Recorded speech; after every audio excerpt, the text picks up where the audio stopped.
I did run home and shower and shave. Good. I was getting pretty rugged. You were alive in the grass? I want to see what happens. Right?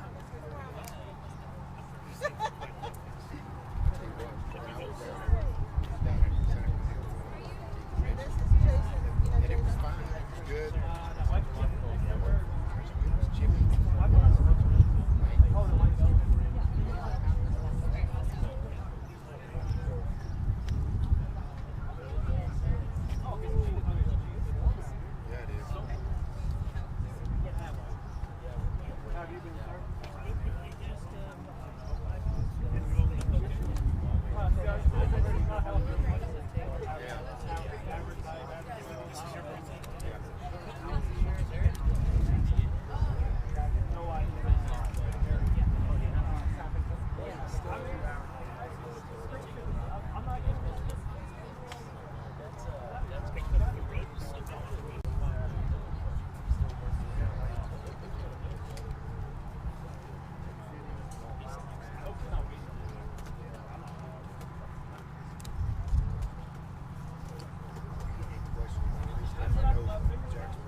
The governor's coming, so I'm going to leave.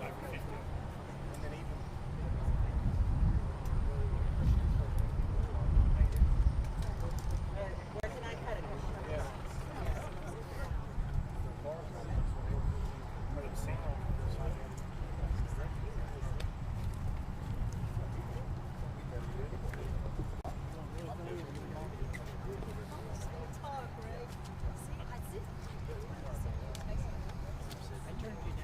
All right, good afternoon, ladies and gentlemen. This is Steve Everhart at KGAF Radio. We're on Facebook Live, and we are here at the command center after the tornado strike in Valley View area.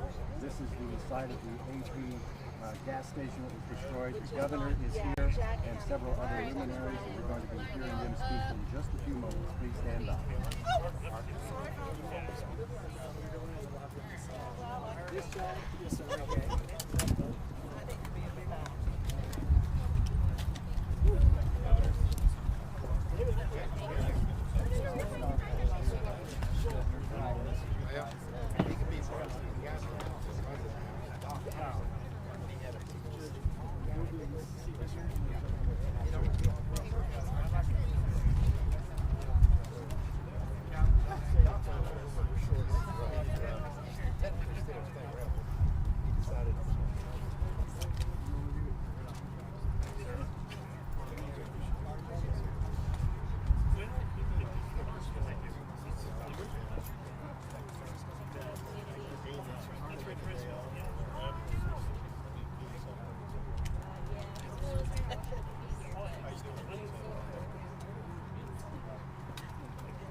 Listen, I want to thank everybody for being here as we report on this devastating tragedy.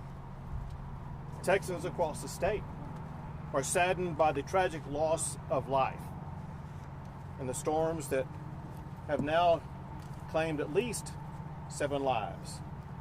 There's no information that there's more than that who will be found deceased, but we know at least 7 have lost their lives. Another, at least about 100 people have been injured. It's hard to tell with certainty right now on that number, but based upon those who have already reported, as well as information from local officials, we estimate there being close to 100 people who were injured. More than 200 homes and structures were listed as destroyed. Another more than 120 were listed as damaged. I'll be shocked if those numbers are not increased as further assessments are made. And right behind us is a gas station which has now gone viral across the country. I saw the harrowing video inside the Valley View gas station as the tornado passed through, with the people stockpiled in there clinging to safety. It truly is a miracle that everybody made it through the devastation that destroyed that gas station, that they made it out alive. Candidly, it's been a harrowing week with lives lost, property reduced to rubble. The hopes and dreams of Texas families and small businesses have literally been crushed by storm after storm. This storm that we are talking about right now is a storm where the tornadic activity traversed about 50 miles. That may not include even further areas around here where there is even more damage being reported. At the same time that we are going through the heart-wrenching loss of life, including the heartbreak of a family losing a 2-year-old and a 5-year-old child. When they woke up yesterday, they had no way of knowing how the family would be literally crushed by this horrific storm. But we've seen, amidst all of this tragedy, some heroism by people behind me, heroism by people who will never be known. We've had first responders step up and be involved in rescuing people, perhaps saving lives.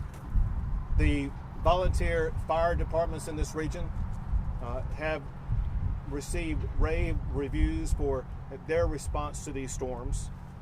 Texas Task Force 1, which is involved in search and rescue operations, has been their typical outstanding self. Law enforcement has stepped up and helped out.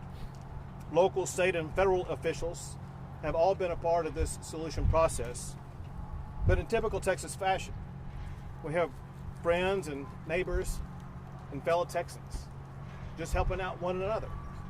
And that's what we have come to see time and again in our state. It's one thing that makes Texas so exceptional, and that's the character of our fellow Texans who will drop everything to help out their fellow residents. It's a reminder that our lives, they're not measured by the adversity that we face. Instead, they're measured by how we respond to that adversity. Texans are responding with our typical care, love, and generosity that we have for one another. We know that it's not only this region that we're in right now that's been devastated by destructive storms. It's happened all across the state. Before today, I've already declared a disaster in 102 counties across the state. At this moment, I'm going to add 4 more counties to that count.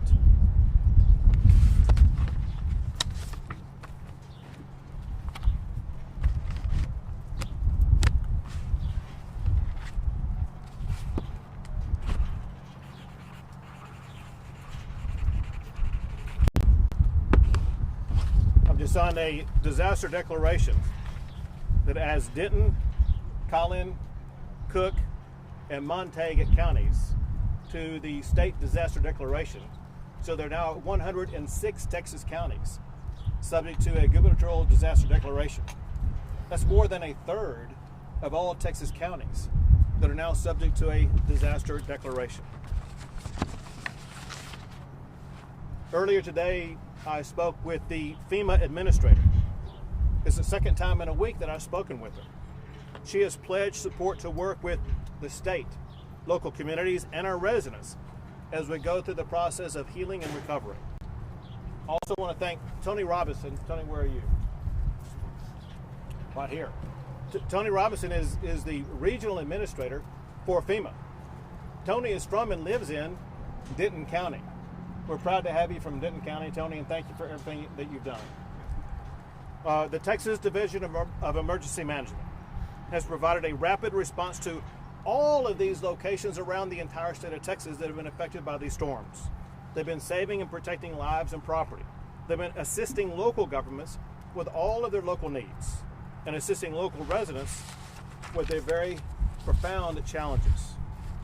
The Texas Department of Transportation has been working nonstop since this storm hit, working to clear lanes, remove debris, and provide temporary traffic signals where needed. The Texas Department of Public Safety, of course, is always involved in a response like this, ensuring that they're able to maintain safety and security on our streets and in our neighborhoods. The Texas Military Department, the Texas National Guard, they're involved in helping our local communities respond in various different ways. And the Texas Forest Service has stepped up and are helping out to clear trees as well as other debris to make sure that the debris removal process will be able to accelerate. I also want to thank some elected officials who are with us here today, including Congressman Michael Burgess, State Representatives Spiller and Stuckey, Cooke County Judge Roan, Cooke County Sheriff Sappington, Texas Division of Emergency Management Assistant Chief Kevin Starbuck. We now move into a different stage as we respond to this devastating storm. Texas will remain engaged and involved with these communities until that process is completed. The first thing we're doing, which is going on as we speak, and that is to make a final round of search and rescue operations just to see if there's anybody else out there who needs to be rescued. Then we move to full aid, support, and supplies, where people need immediate assistance. And we have great volunteer organizations that stepped up and started providing that overnight. For example, on aid and supplies, we have Valley View Methodist Church providing food and water. There may be some others providing food and water also at the same time. I would not be surprised. There is an urgent need for housing for all these people who have been displaced. Temporarily, the First Baptist Church Community Center is taking a lead in providing that, as well as the Red Cross. And very importantly, anybody, this is information that you as the media need to be a part of it in getting out, and that is anybody who's been harmed in any way by the storm. If you have insurance, you need to make sure you contact your insurance company ASAP. Get them involved in the process. The other thing is, we as a state, whether it be State of Texas Division of Emergency Management or local officials, all of us are working together on a similar project, and that is to make damage assessments. In order for Texas and this region to be able to qualify for federal assistance, we have to submit information to FEMA about the total damage assessments. I need the media to help us out by getting this website address out, and that is damage.tdem.gov. damage.texas.gov. That's the website you go to report any type of damage. Again, that's damage.tdem.texas.gov. Also, as you can just tell by looking around, one of our foremost tasks right now is to be involved in the debris removal process. That process will continue until we remove every last part of debris. And then we get into the rebuild phase. Again, if you have lost a home or other structure, you need to first look to your insurance company to see if you have coverage. If you do, they will be first in line to make sure you receive the money that you need to rebuild. In addition to that, there will be the possibility of disaster assistance, and again, that goes back to reporting damage to damage.tdem.texas.gov. You know, amidst this rubble, when arriving here today, I drove up this road right in front of us. As I was driving up that road, you could see all of these RVs that were crushed and truly nothing more than rubble. You see what's behind you and what's in front of you. Nothing but debris. But also there's one thing that remains flapping in the wind. And that's the flag of the United States of America. I'm proud of America and our state for coming together at times like these. And my urge to everybody across our state, take a moment in time tonight to say a prayer for everybody who is in harm's way. They need your prayers. They need your support. And God willing, we will help them rebuild their lives as quickly as possible.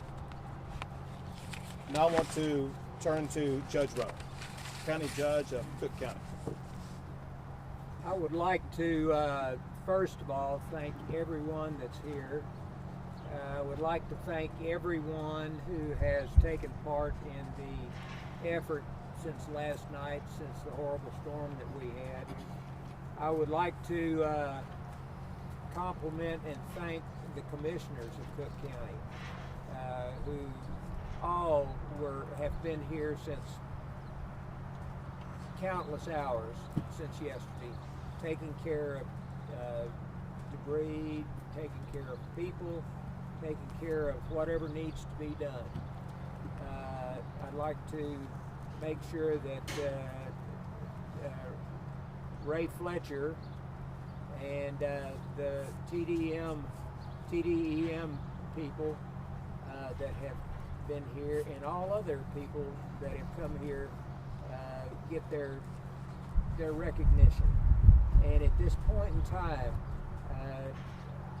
to follow up on what the governor just said, I would like to take just a moment, if you would, and I would like everyone on your own just to say a silent prayer for those that we have lost, our neighbors, our friends, and those Cooke County that are no longer with us. And if you would, please, just a silent prayer, and I'll finish up in just a second.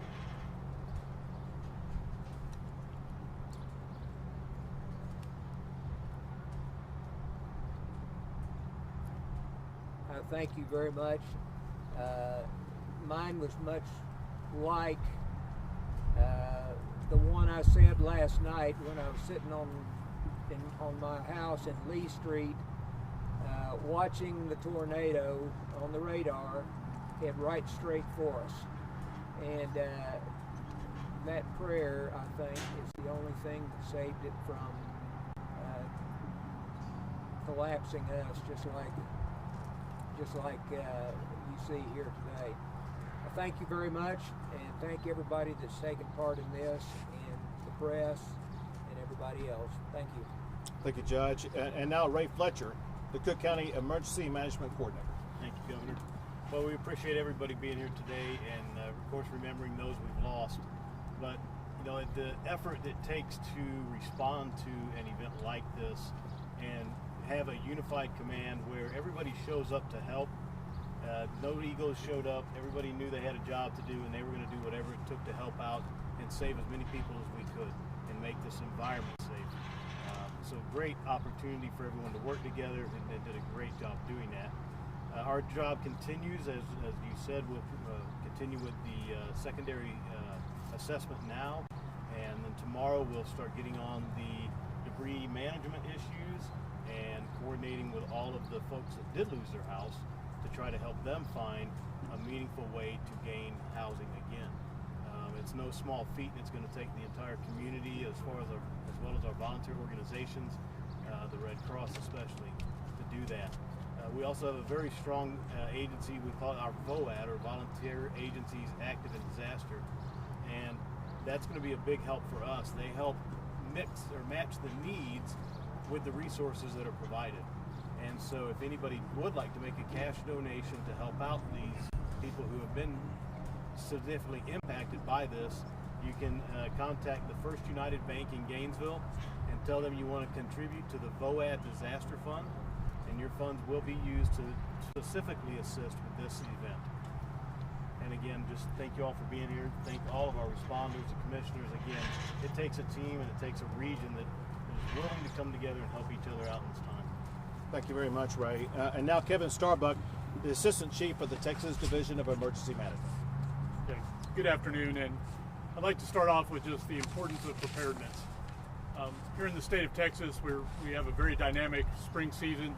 We've seen it across the entire state with impacts down in the Houston area, southeast Texas, and certainly central Texas, and now even last night with the devastation here in North Texas.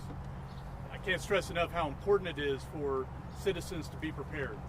To take some time to create a family disaster plan, to build a disaster supply kit, to have supplies for the first 72 hours, to be self-sustaining and to be ready for that. And then lastly, to stay weather aware, to stay informed of the hazards in our community. We had great partnerships with our National Weather Service and with others, so we're putting out warning well in advance. We were communicating with all of our local partners and state partners the threat that existed yesterday. And unfortunately, Mother Nature worked against us, but we were up to the challenge and responded. And our thoughts and prayers go to every one of those families that were impacted and lost loved ones or had loved ones that were injured. We continue to work together, and we will work with Cooke County and all the counties that were impacted last night to continue to rebuild and assist them in any way we can from the state side, and certainly coordinating with our federal partners. Lastly, as the governor has already alluded to, it's so important for us to have a total size up of the damage that exists when we have these major storms. So going to our website at damage.tdem.texas.gov is so important for us to get that information reported so that we can work with our local officials, with our state and federal counterparts to ensure that we maximize the assistance that is available to those that have been impacted. I appreciate it very much, Governor. Thank you. Thank you all, and thanks to everybody working around the clock to help these communities rebuild.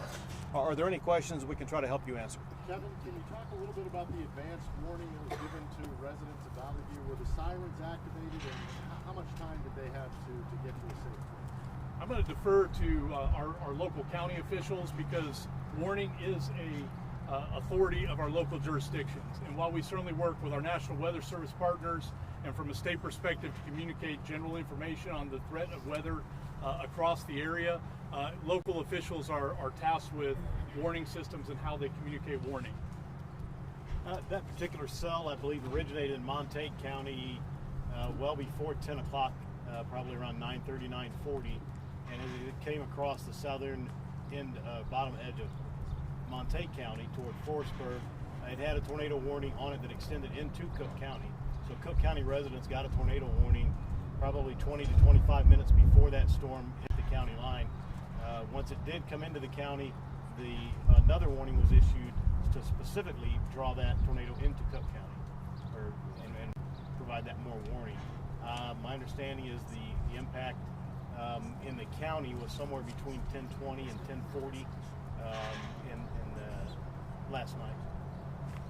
Mr. President, can you talk a little bit about the situation that happened behind you? I think there's some conflicting reports on how many people were actually inside, what happened. Obviously, we see the devastation.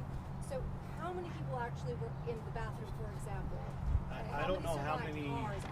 Whatever you I don't know how many was in any particular location. My understanding is, as you know, driving up here, there's not a lot of structure around here to take refuge in, and so people on the interstate primarily sought refuge in this place, this AP Travel Center truck stop.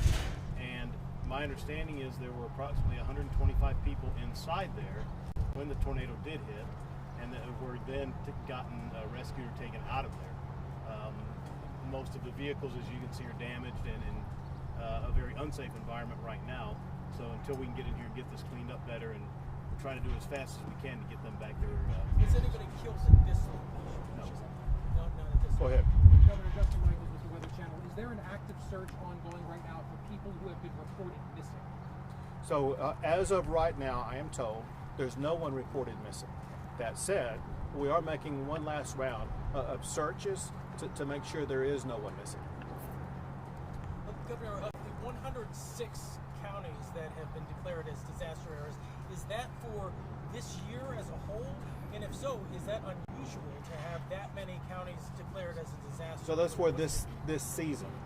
Yeah, there were some other things earlier, like, as an example. You remember that the fires that took place in the Panhandle and things like that doesn't count that. It's talking about because of their tornadoes and floods that Texas has seen over the past couple of weeks. What sort of monetary damage does that make in the state? I'm going to break this down into two areas. Have him answer one, then I'll answer the other one. Because you ask a question more important than you may know. In order for Texas to qualify for FEMA support, we have to reach a certain amount of damages. Why don't you explain how much it is and the type of damage that it is? Yes. Then I'll answer the bigger question. So there are two major categories of disaster assistance that we work with our federal counterparts. The first one is what we call individual assistance, and as that alludes to, that's direct assistance to homeowners that have been impacted. Typically, that requires 800 homes, major or destroyed, that are underinsured or don't have insurance. So we have been working very closely with our federal counterparts. That is a rough number. It gives and takes a little bit, but the state of Texas has exceeded that threshold, and now we are working with our federal partners on identifying county by county pockets of damage that would qualify that county for that disaster assistance. And that opens up a lot of individual assistance directly to homeowners and individuals that have been impacted by the disaster. The second piece of it is our major disaster declaration for public assistance that is designed to rebuild public infrastructure that has been damaged or destroyed in a disaster.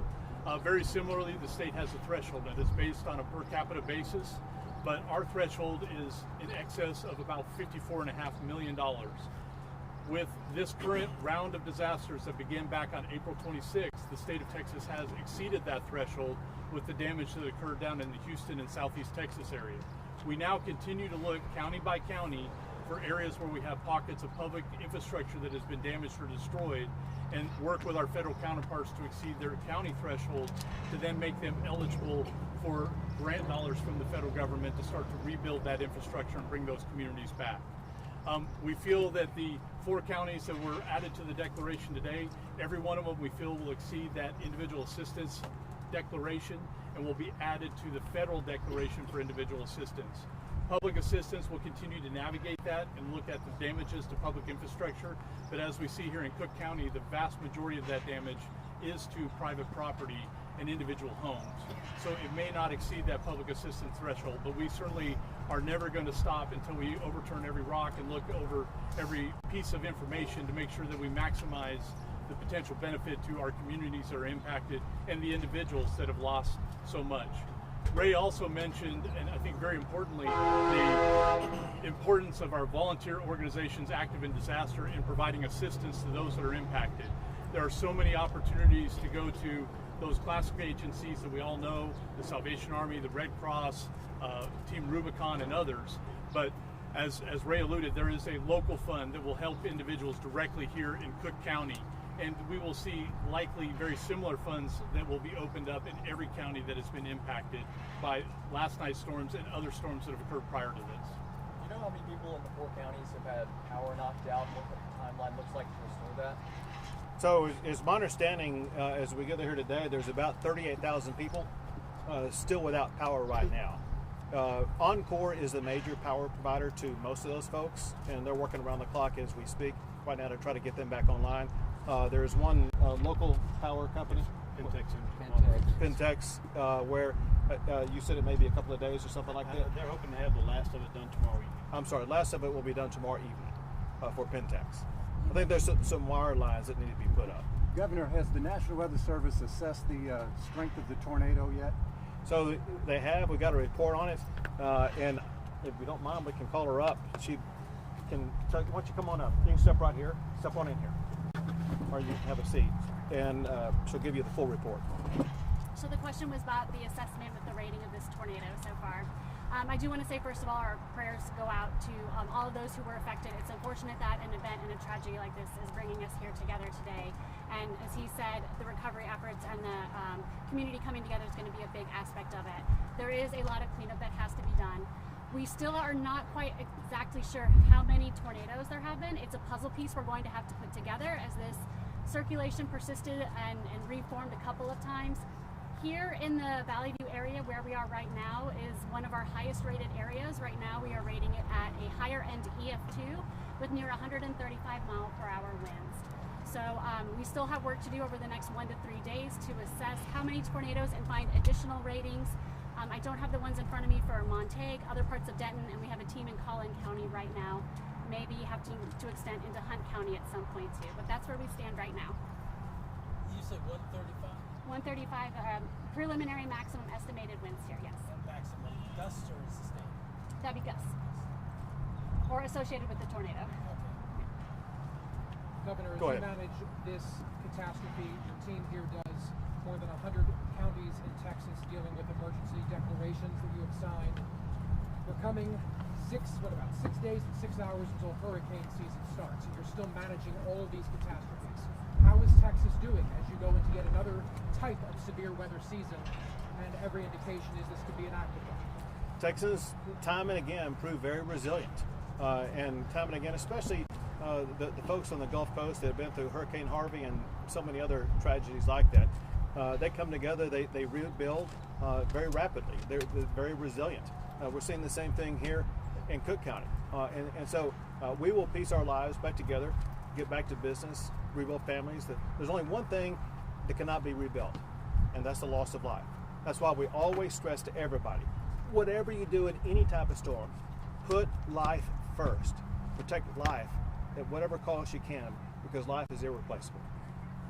Governor, you mentioned the number of homes destroyed and damaged. Do you have a number for businesses that are destroyed or damaged as well? I do not. It's not a very high number at this time. Most of it was residential and rural properties. Okay. Can you repeat the number of fatalities in Cooke County? Sure. Unfortunately, there are 7 people who lost their lives. What are the ages of those 7? Do we know? I know about the 2 and 5 year old. 2 to 72. 2 to 72. Are we expecting any more? We're not. Thank y'all very much. And this is yours to keep. Thank you, sir. All right. Figured it was something like that. I appreciate it. You. And I need to, I've got Good job. Thank you. Appreciate it. Judge? Yes. Thank you very much. Here's the bitter end. Absolutely. Thank you very So much. do you have an input on your telephone? What is that? I'm one of those old guys. Chief Kidd. He's the head of Okay. Texas Division of Emergency. Whatever name you have, he'll take care of it. I do not. The Chief Kidd. His first name is Nim, last name is Kidd. I know your chief will have this. Okay. Name and number on speed. But if I just text you, Good. I can text you. Good. Email you. Sure. There we go. Text you is number 2.